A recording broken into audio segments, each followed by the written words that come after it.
Guys ये है हमारे ट्रैक्टर जिनको मैंने हैंडमेड बनाया है और ये है इन ट्रैक्टर्स की ट्रॉली।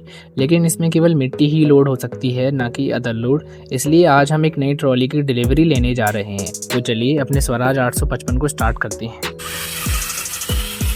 हेलो गाइस, ये है वो ट्रॉली जिसकी आज हमें डिलीवरी लेनी है। सो गाइस हमारा ट्रैक्टर आ चुका है, तो चलिए इसको ट्रॉली से अटैच करते हैं।